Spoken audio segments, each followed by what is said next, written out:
So here, let's get some examples of what out-of-home advertising is, what that looks like. All right, so we can say, hey, out-of-home advertising can be billboards, right? We can say billboards could be either traditional print, or we can have digital billboards too, right? Different purposes for different things. Here we have installations, so maybe we call this street furniture, right? So street furniture, little installations where we can put up signs and billboards. What else do you think of out-of-home advertising? Ads that you see outside. Like buses or taxis. All right, so transit advertising, buses, taxis, right? On the top of taxis, where else? Just out there in the public. What are some creative spaces? Could the people like throwing up the signs like dressed in like the costumes sometimes? Sure. Yeah, you say, hey, some of the businesses may put a few little, have people outside, right, kind of canvassing a little area right there, the little flying thing in front of car dealerships, right, the little bubble thing. Think bathrooms, like how effective it would be to have advertising in bathrooms, right? Different purposes for different things. One we have to consider is, hey, how much time is someone going to be able to see, is someone going to be in a particular location to focus on this ad? You know, a great thing would be like, hey, if you're on the train and there's ads above, you're kind of forced to be in that space for quite some time. You're gonna be looking at the same thing over and over again. So that's a great space to build brand awareness.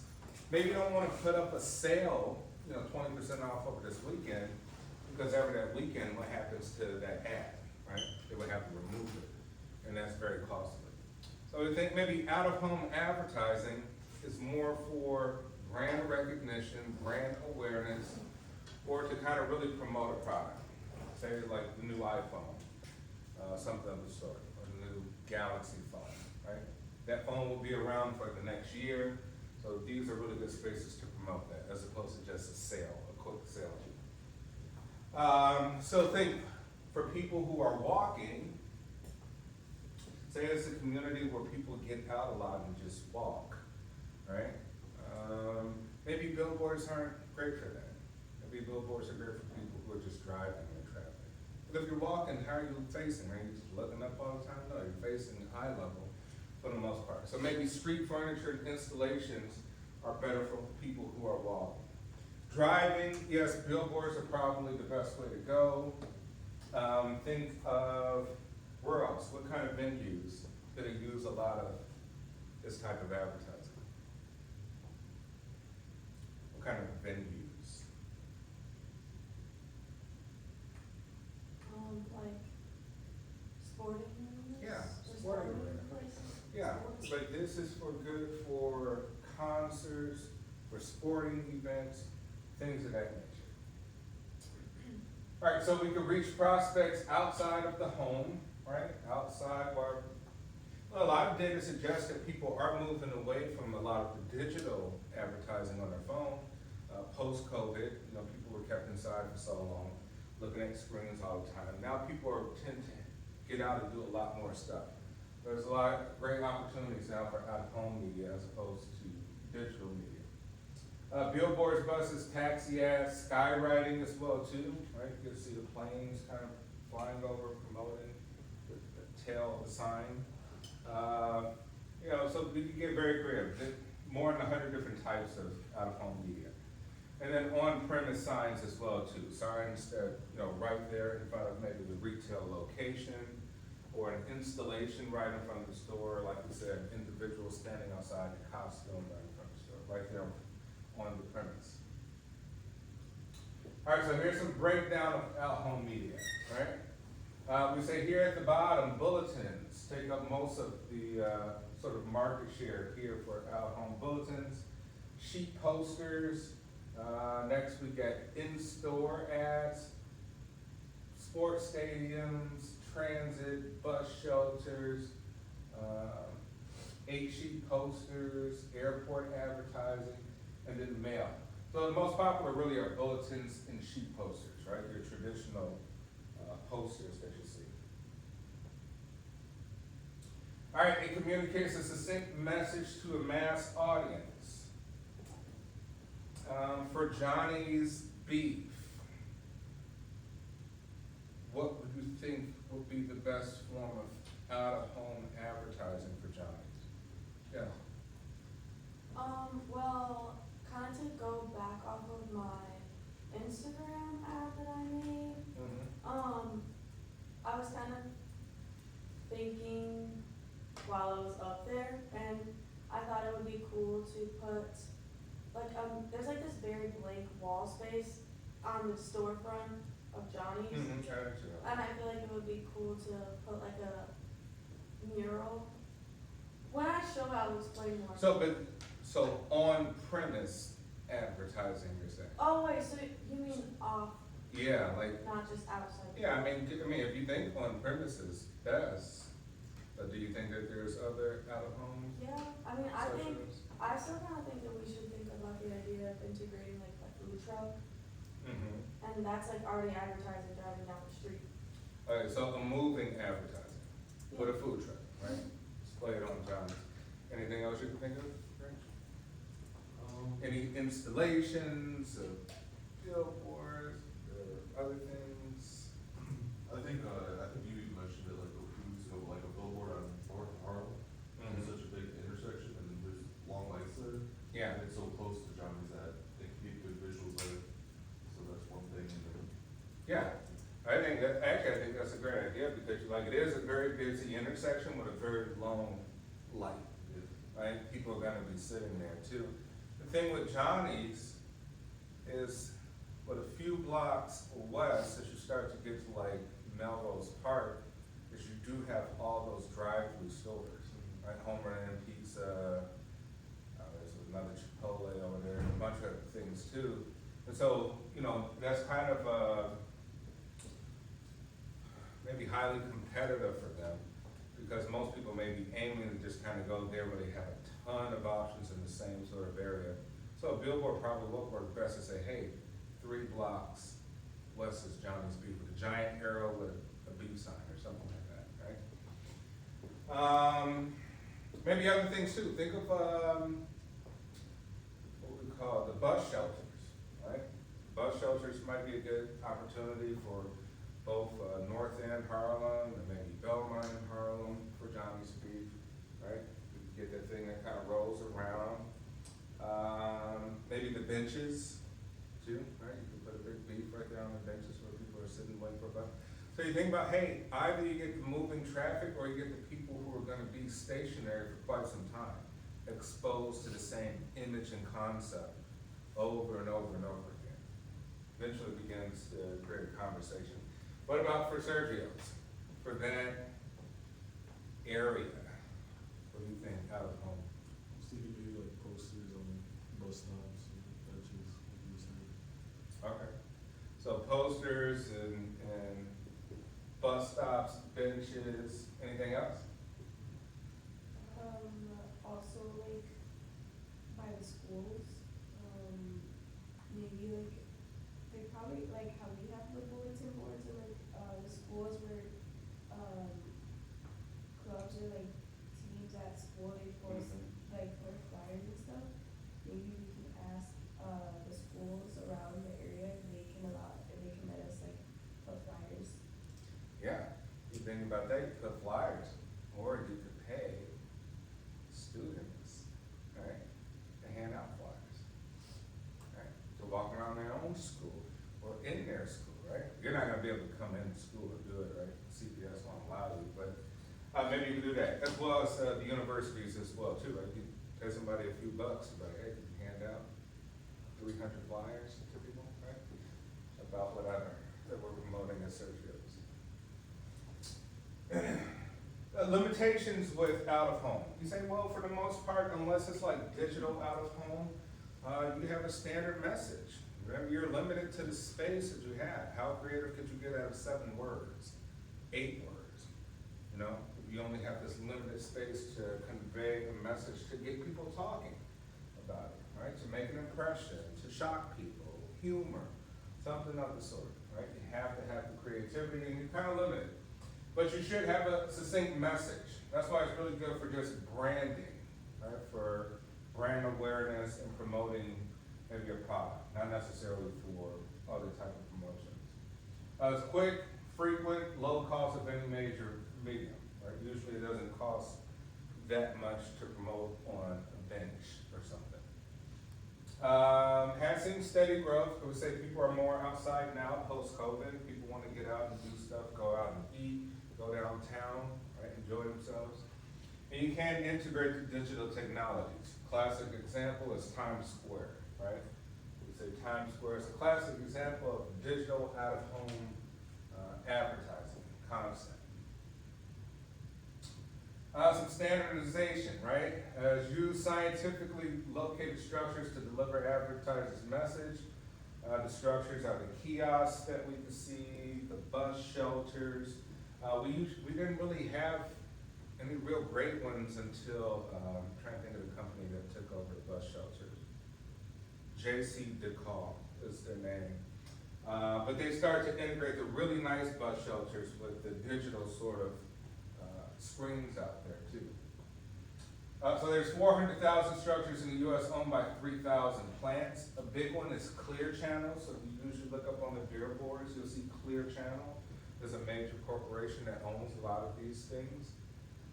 Plant operators find location, lease or buy property, acquire permits, erect structures, contract with advertisers, and post the panels, right? So these individuals who own these sort of structures, sometimes they lease or they buy the property, or they acquire the permit. Oftentimes even with people who have large buildings with extra space on the side, right? These companies will reach out to them, get a permit to place a big billboard on the side of a residential building, and just contract with the advertisers that way. So we say billboards, street furniture, transit, broadcast using place-based TVs, right? These installations that just pop-ups. Radio, some alternative, bulletins, poster panels, junior posters, spectaculars. Here, this ad for Lego blends in with the street it has been placed on, right? Using existing surroundings to accent an ad. It's creative and memorable, right? Like, look, this is interesting because basically what they do is just create a screen, a digital screen that actually mimics the background if you're walking this way, right? Probably opposite way, it has a different sort of look to it. And here you kind of see it. So creativity is the big one here. You gotta get creative with the limitations that you have.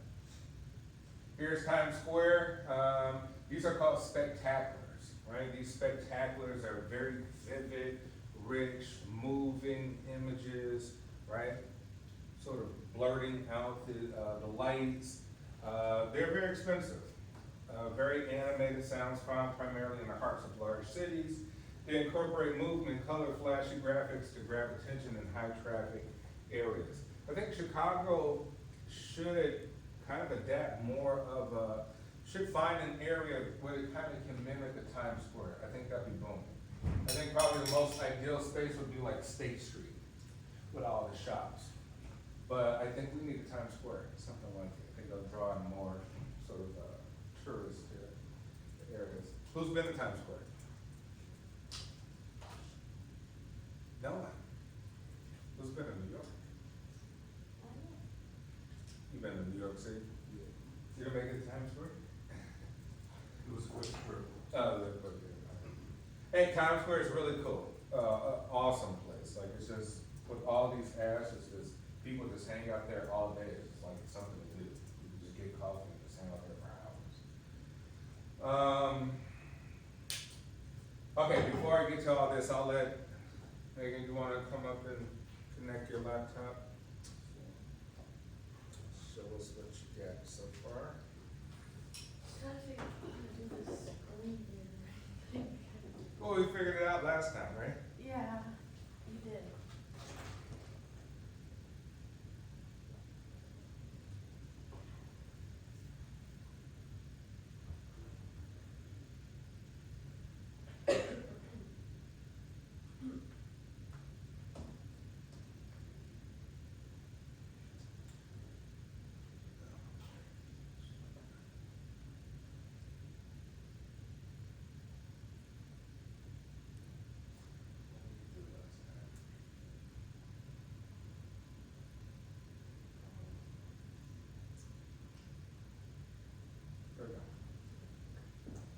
Hey, you remember what you did now? So that you Yeah. repeat it?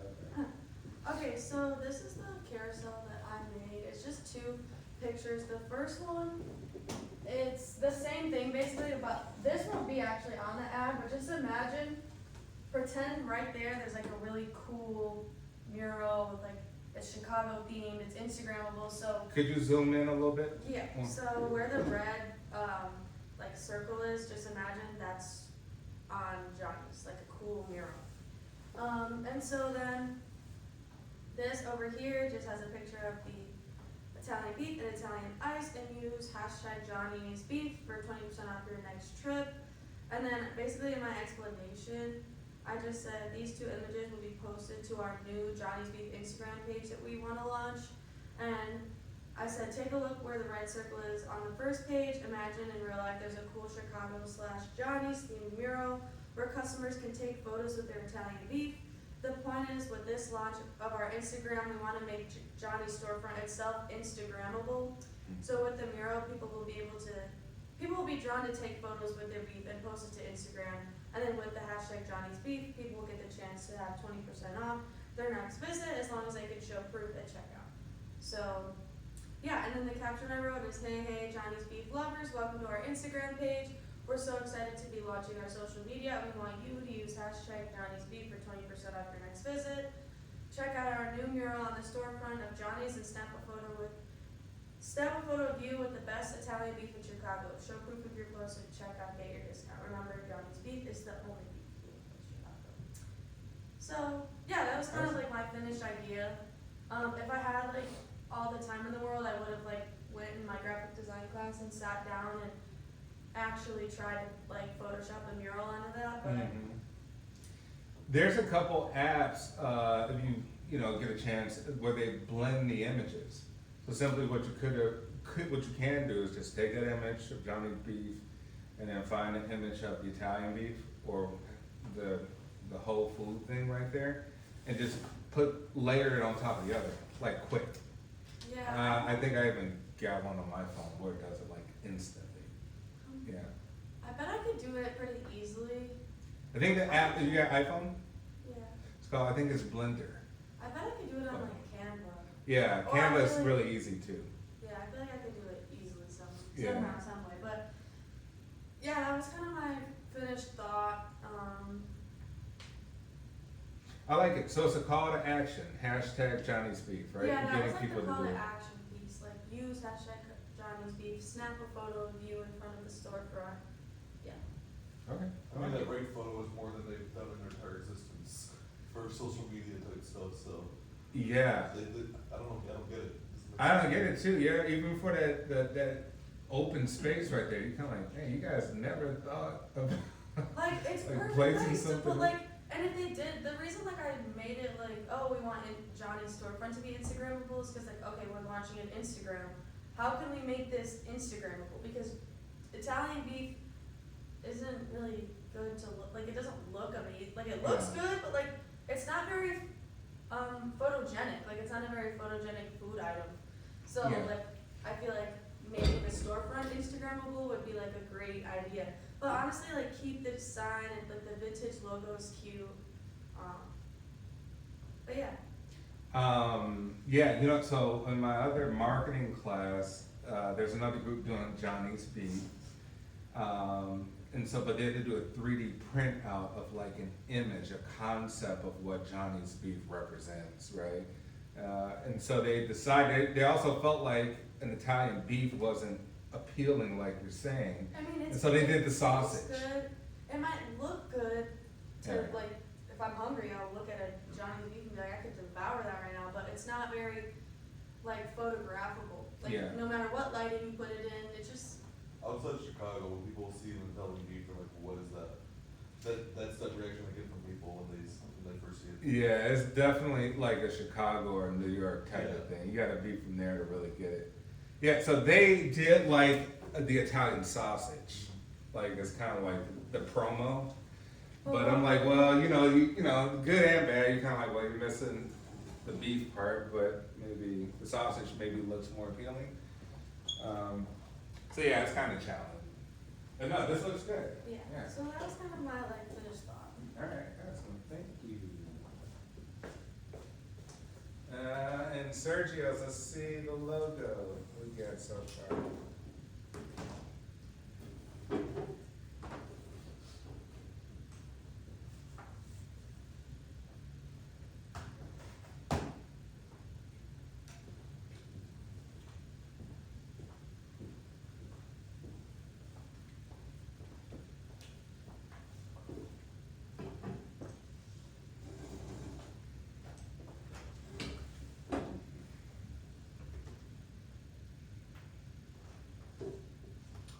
I think it's already connected, the HDMI one with the little skinny one.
So the first one, that I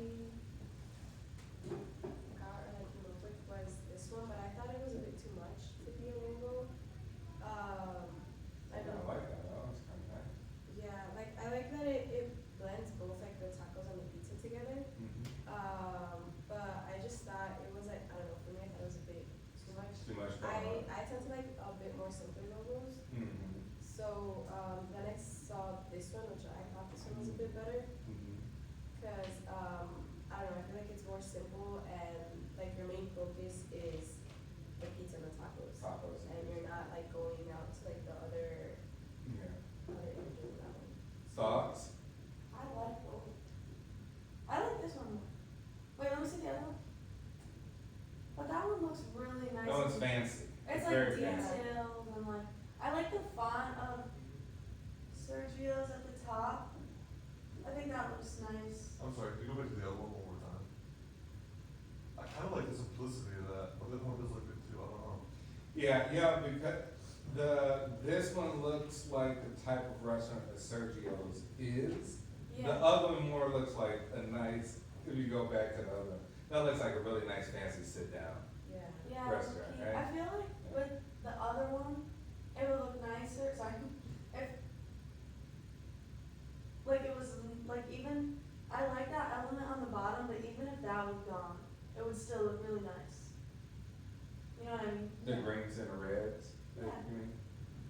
What are your thoughts? I like that one. It kind of resembles the shape of the pizza too. Yeah, that's a good point. Yeah, the good point is that it almost does resemble a pizza.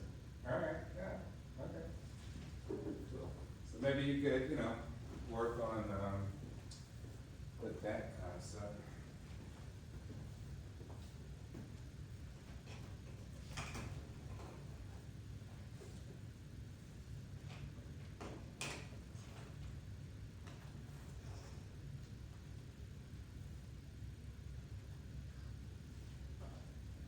All right, good job so far. Hey, we only got, next week there's no class. When we come back, there's just 2 weeks left. We'll have our final sort of, pitches, so things are going by very quickly. All right, next, buying out-of-home advertising. Some of the basic units is gross rating points daily or 100 showings. 1 rating point equals 1% of a particular market's population, right? So obviously Chicago has a huge market population, it'd be kind of pricey to advertise, say, on the expressways. But maybe if you're in a smaller location, probably a little bit less. Say one rating point equals 1% of the market's population. Daily estimated circulation, or DEC, estimates traffic on a daily basis, right? So we can estimate how much foot traffic is passing through a particular area, how much vehicle traffic is passing through a particular area, and have those figures. Eyes on impressions focus on exposures to an ad on a weekly basis. And what is that estimated sort of projection of people that may have seen this ad, whether it's eye level or up in a higher billboard. The big thing, location, right?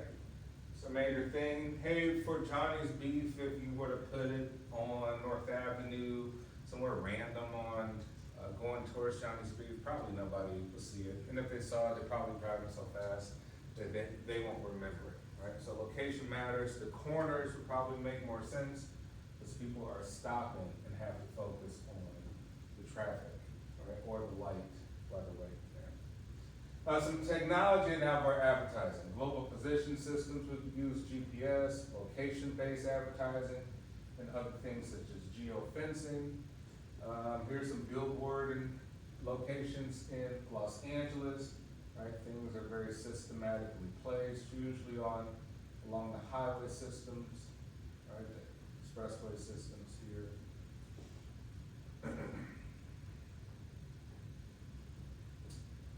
Regulation of outdoor advertising. We have the Highway Beautification Act of 1965. Consumer complaints about outdoor advertising. Hey, if you live in this area, then ads might kind of take away from the neighborhood, right? Especially if they kind of left up there, they have to be maintained. If there's huge structures, can't let them get dilapidated. There may be some zoning sort of things that could block you from placing certain ads in certain locations, right? Over 700,000 billboards were moved by 1991. Billboards were just everywhere. Particularly, we used to see a lot of billboards on the residential buildings. A lot of cities kind of cracked down on that because they felt like they were taken away from the neighborhood, like the residential sort of appeal. Each state regulates outdoor advertising. So Illinois has its own laws about advertising outside. Chicago probably has its own ordinances for the city itself.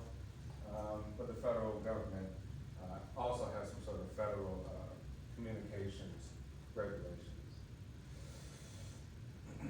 Bus, taxi cab, transit shelters, terminals, subways, those are things we talked about, not considered a major medium by most advertising practitioners.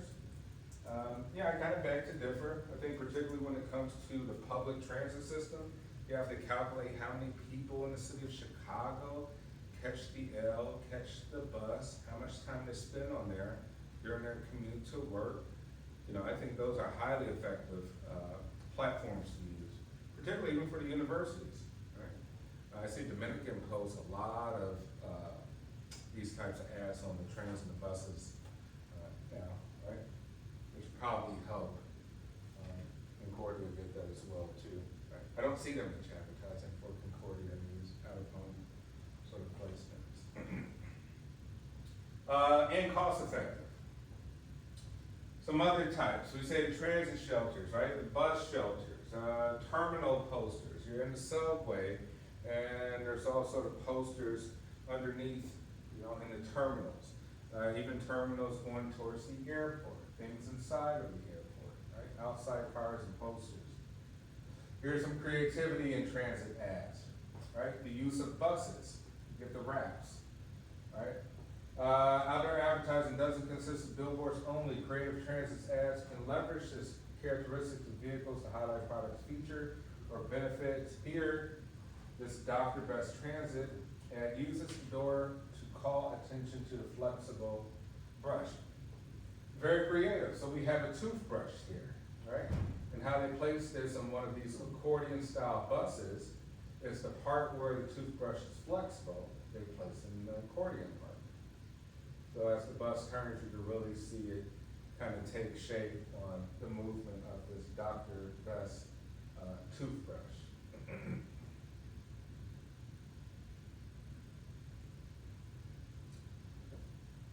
All right, some other buying, transit advertising, inside buys, basic bus, take ones, right? Special outside, bus-a-ramas. You see a lot of these on the buses now, particularly as Christmas season kind of comes around. A lot more advertisers will start using the buses and the trains to promote their products or some sort of brand awareness. Here's another made you look ad, right? So getting creative, right? Like, all right, the placement of this ad relative to the cab driver will always look unique, right? There's always kind of be the position that the cab driver's in, so this placement is perfect, right? This would be something someone talk about. Right? This engaged conversation made you look, someone's gonna pull out a phone, record it, someone's gonna take the picture, post it on TikTok, post it on Instagram, right? And now you've gotten all this exposure, this brand awareness, just by being creative with this taxi wrap ad. Right, so compelling visuals helps ad attract attention. This is placed on the side of the taxi, the driver actually becomes part of the message, right? Getting creative, using the actual driver as part of the message. Because they, for the most part, they'll probably try to distract the driver too, to have them look as they did here and capture that great photo right there. Anything else that you've seen out similar to this that really grab your attention? Like any kind of really creative ad similar to something like this? That's really compelling.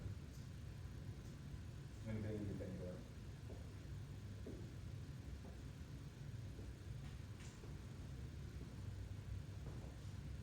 Yeah, I can think, a lot of the cutout ads where you cut out the head, right? And then people could go behind them and add their sort of own face, right? Usually that's a great opportunity to get people to post that on their social media as part of their branding. Product packaging, right? So say packaging is huge in terms of promoting your brand. Who do you think has the best packaging for products that you've bought in the last few years? Like who has some great packaging that just sends a message? Great message. Who has packaging that you keep? You're like, oh man, I like this box so much, I put it somewhere. Or the bag. Yes. There's this, one drink that I get from 7-Eleven, it's called the Joe's. They have different teas and lemonades and stuff, and sometimes I'll use, cause it's a glass bottle, I'll use it for flowers. That's cute. What is it called, Joe's? Joe's tea, yeah. Joe's lemonade, something.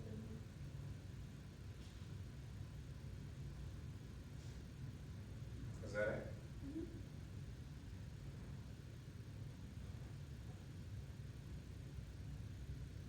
All right, so things like Joe's tea, right? Like, hey, this is great, it's reusable, right? I used to do that too. What I would do is take the labels off. And just, I like the bottle so much, but I don't necessarily need the branding, or take the labels off. A big one too is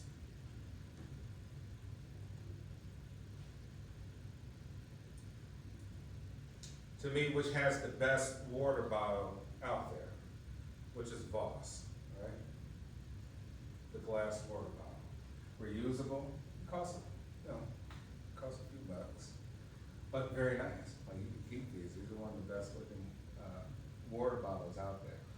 They have them in plastic too, which you probably don't want to reuse. But the glass ones are really good.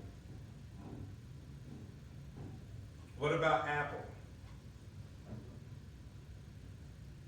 What do you think in terms of their packaging? Does it send a message? Is it a strong message? Something people want to keep? Yes. I feel like there's a lot of things on TikTok and social media where people will do unboxings of their new phone or new whatever because it's satisfying to like, they have satisfying packaging. Also, I feel like Apple containers and boxes are one of those things that you just keep in your drawer just cause. Yeah. And then it'll be there and then like 5 years later, like 2 phones later, you'll be like, why do I still have my iPhone 6? Literally me, like, recently, I was like, I didn't know that way. Who keeps their Apple, iPhone boxes? I do too. I keep everything from Apple usually, right? The boxes are really nice. You know what I mean? Usually if you like, hey, I'm gonna trade in my phone and get the new one, or whatever subscriber you're with, right? You usually do that so when you send it back, it almost looks like, or you're like, hey, if I resell this thing online, eBay or something, I still keep the really nice box. Makes it feel like it's brand new almost, right? So Apple has quality boxes, very simple, very clean, and they really stand out. You already know it's an Apple box, from far away you can tell. Any other retailers you could think of with great packaging? I feel like just with makeup products in general, packaging is very important. People won't buy certain products to use if they don't like the look or if like the packaging is too cheap. Just cause, oh, if I have this lip balm in my purse, it's gonna spill everywhere because the packaging isn't made very well. Or if I keep this something in my makeup bag, it's just gonna get like scratched up over time. Yeah. Yeah, so think, hey, if you are an advertiser or a manufacturer or a retailer, this is free advertising. So do you want people to get rid of the product and put it in a different case? Or do you want people to flaunt the case that it came in? Right? Here's an example of Gucci, which I think has exceptional sort of packaging. Very simple, very clean, but very elegant. Right? That's kind of the typical Gucci packaging right there. And people do want to walk down, say, Michigan Avenue and flaunt the fact that they just bought some Gucci items. They want people to see it. Right? Usually people keep the packaging for a long time, right? May repackage it as a gift for someone else, something of the sort. Let me see if I can find another one.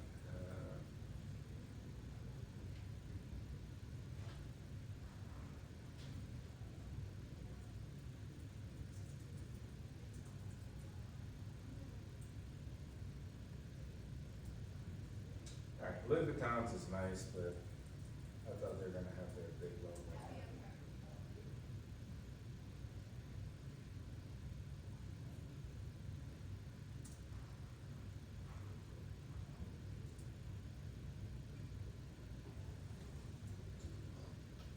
So we say packaging is the final message. The final messaging point prior to purchase occurs when the consumer encounters the product. Right? Smart companies invest in packaging that embellishes the brand's image. Infusions uses a colorful display of the fresh fruits that comprises key ingredients. Meiji uses an artful layout that conveys what the Japanese should call shibui, or subtle, harmonious beauty. So he's like, hey, you can have it to where your package literally can tell every single flavor that's offered. So not only will the consumer who probably may just bought one of these have that particular item, but they'll also probably view this as like, oh, next time I'll get this. Next time I'll buy that one. I'll have this whole collection.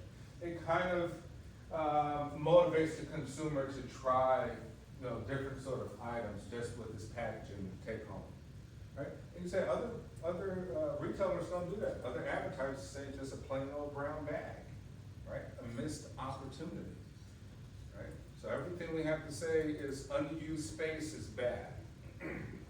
Anything unused, I don't think is a good way to go about business, right? Everything has to be sort of, every detail has to be considered when promoting.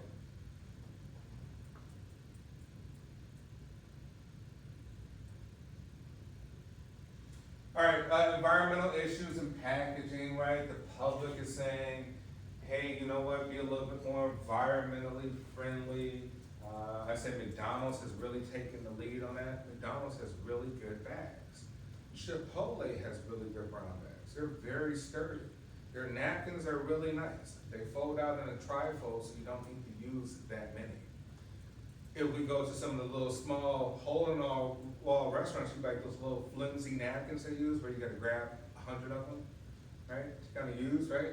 A lot of Chinese restaurants, things like that. You're like, hey, don't really care, right? The forks are the basic little white plastic forks. You go to Chipotle, and you're like, wow, these forks are nice, sturdy, black forks, right? They're meant to be responsibly used. Even some of the trash cans where we give the option, landfill, glass, plastic. A lot of considerations, right? Because you are thinking about that, right? I go to Panera all the time, and I really like how they do everything. They have the reusable plates that they'll put your soup on, the bowls and things like that. They have nice cups. The packaging matters. You will remember that. And most likely, you'll probably use it. Like, I'm gonna use this as a little trash can for a couple of days for things in the car, right? I'll use it in some way. You do pick up on these things. So there's a growing concern for the environment, government impact on packaging, the FDA, Nutrition Labeling Education Act of 1990. We want more stuff on the packaging, display what's really in it. People are more health conscious. They want to know what they're eating. They want to be educated on what they're consuming. And then packaging manufacturing, right? So some of the companies may manufacture their own boxes or packaging. Others may, use a third party to create it. Making the bag the ad, right? We saw Louis Vuittons, I didn't bring it up, but we saw Gucci's. Bags aren't simply for carrying purchased goods. Savvy marketers have realized that shoppers frequently carry their bags all day, and that well-designed bags can be a productive, efficient, and productive use of a marketing budget, right? When we say, hey, people like to display what they have, they bought the new shoes, they want to show you, right? They bought the new cool glasses, they want the nice case to be shown as well too. And if they went to Louis Vuitton and just spent a few $1,000s, Louis Vuitton's like, hey, by the way, show everybody. Give you a nice strap here, right? Bag is a beautiful color, this sort of orange look, and it just looks super trendy or super cool, right? And the impression is that, hey, I have money, I'm sophisticated, right? Look at me, I go to Louis Vuitton, right? I have a certain image that I'm trying to uphold. Advertisers who are savvy recognize this and use every opportunity to work with that message. Knowing when a package should change, product alteration or improvements, right? Things change over time. Apple has changed their packaging as well too. It's getting even more cleaner. They've eliminated a lot of things that they used to add into the box that you bought with the phone. Maybe they eliminated the paper of it. They're like, hey, just go to the website and you can find all this information. There's no need for us to add all those extra papers inside. Maybe the Apple stickers. They're like, oh, well, maybe we'll improve that. We'll add more stickers because people like to put them on their laptops to help promote us even more. So there's some competitive pressures, from other organizations doing cool things with packaging, and some damage prevention. Coca-Cola, often thought of as a fairly traditional brand, has made many changes to its famous Coke bottle. The image on the left from the early 1900s shows the famous Coke logo, right? But not the red and white coloring that are so iconic. The image on the right is Coke's PET bottle, right? Made from 30% plant material, introduced in 2009. You're like, well, okay, here's the tradition, the throwback with the glass, but it really, this branding here, this logo and all of this doesn't really look like what you're used to, which is this traditional Coca-Cola bottle. That more looks like a beer, right? So you're like, maybe they moved away from that, want to get rid of that. And then the plant bottle, although they're trying to promote that they're conscious about the environment, does still take away from our traditional sort of noticing of the Coca-Cola logo. All right, so the packaging here, I would say maybe just stick to that and add that on the back or something like that. Trade show booths and exhibits. You have planning, budget, image, frequency of shows, flexibility, booth configuration. And there's some things that are very technical, right? That people need to be educated on and informed about medical equipment, new technologies, new innovation, things you can't just slap on a billboard because people like have no idea how to use that thing, right? Could you give me more information now, how that works? What's so sophisticated about this new technology? So we can have trade shows, things to show off, certain products, right? Anyone ever been to a trade show? For clothing or something, what was it like? Yeah, it was basically like different, like boutique brands, basically. Things you couldn't find, like just in retail, Right. traditional It retail. was basically for like small boutiques to go look around and shop for what clothes they want to carry in the store. Gotcha. Like small Hmm. niche brands. All right, so you say, yeah, there's some, this your boutique clothing store, you probably have brands that most people aren't even aware of, just a select few, a niche market, and there are certain suppliers who provide that. And you usually find them at trade shows, right? Budgeting, expensive, but can be cost effective, can be expensive. You think of, in the summertime in Chicago or around Chicago, there's a lot of different events going on where there's a bunch of trade shows, people selling rugs and things out on the street. Kind of expensive to be there because you may not sell as much. You've got too many competitors, right? Too many things to look at. But they may work out, right? Maybe people didn't know you exist until now. Promotion, marketers need to build traffic to the booth. People, articulate, knowledgeable, product, and enthusiastic, that may not be your common consumer, right? These are people who, are sort of very knowledgeable about all the products that are being offered out there. Productivity, collect and organize leads generated. So the good thing about trade shows is you may be able to get people's information. Hey, can you sign up? We'll send you some more promotional material. And maybe we could use that as a way to advertise things later on. Those are just figures on promos. And then lastly, supplemental media, right? Specialty advertising. Promotional product usually imprinted with advertiser's name, message, or logo that is distributed free as part of our marketing communications program. What can you think of that's been promoted to you free?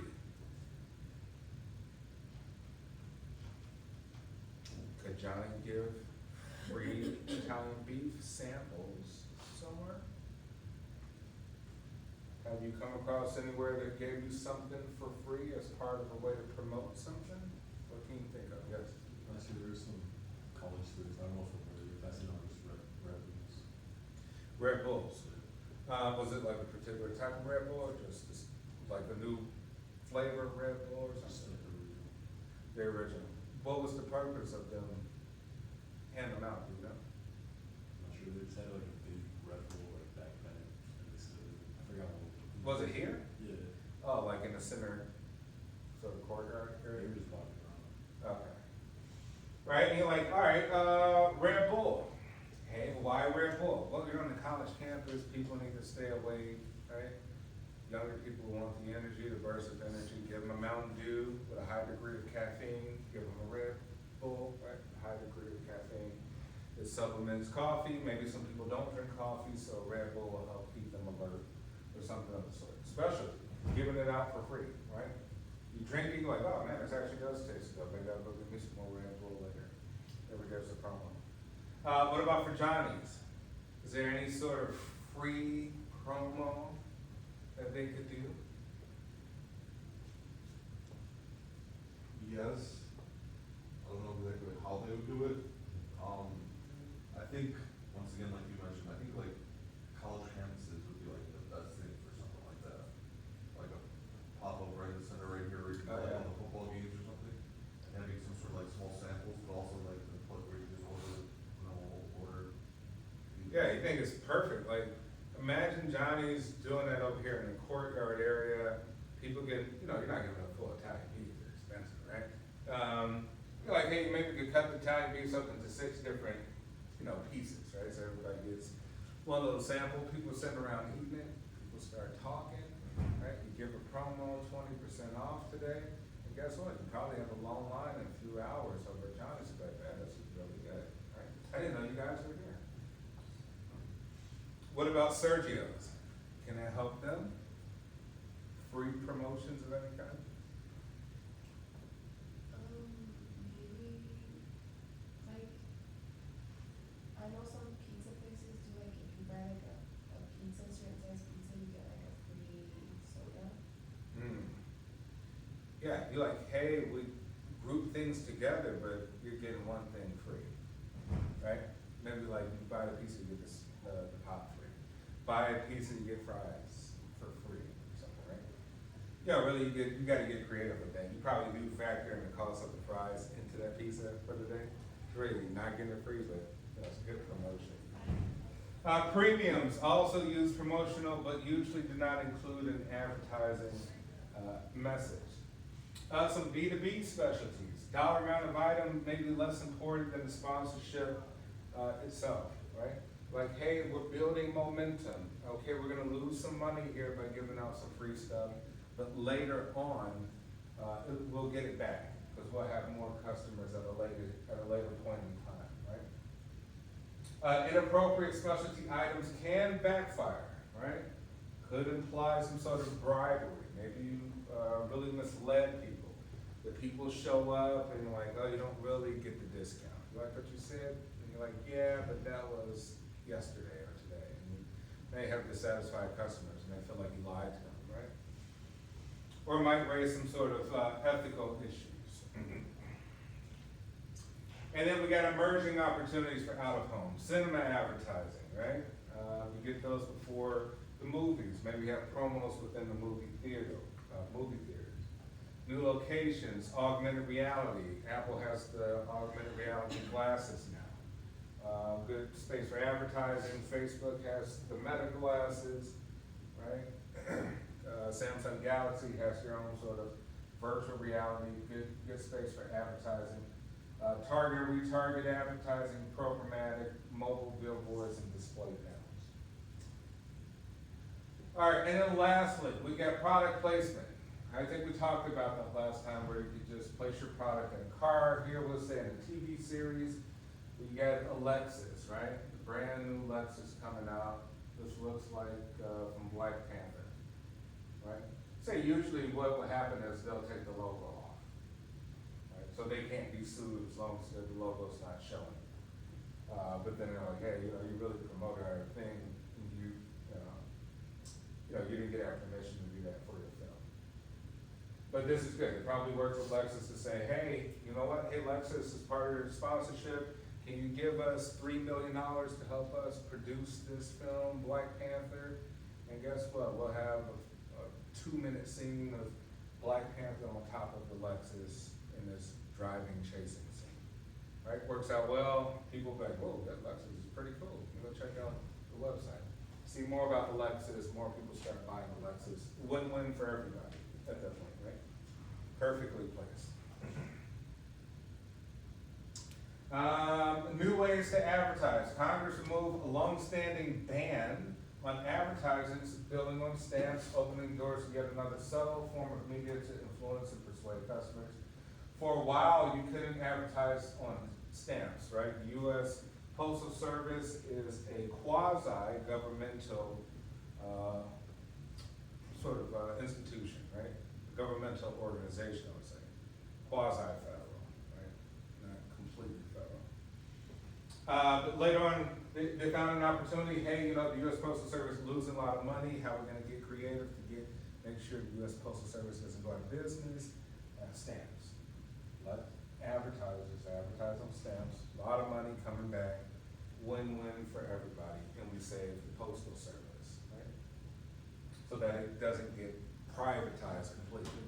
We have to sell it off to some private corporation or something. All right, that is it for today. I think, do we have our pitches when we come back, right? First week when we come back, or is that the last week? Okay, don't worry, I'll take a look at that. But yeah, continue working on, your pitch, right, your final pitches to, you know, to the sponsors and the advertisers and to the companies. And I hope you all have a great Thanksgiving. Who's going out of town? Nobody? Who's spending time with family? Excellent. All right, I'll see you, the following Tuesday. Have a wonderful Thanksgiving, everyone.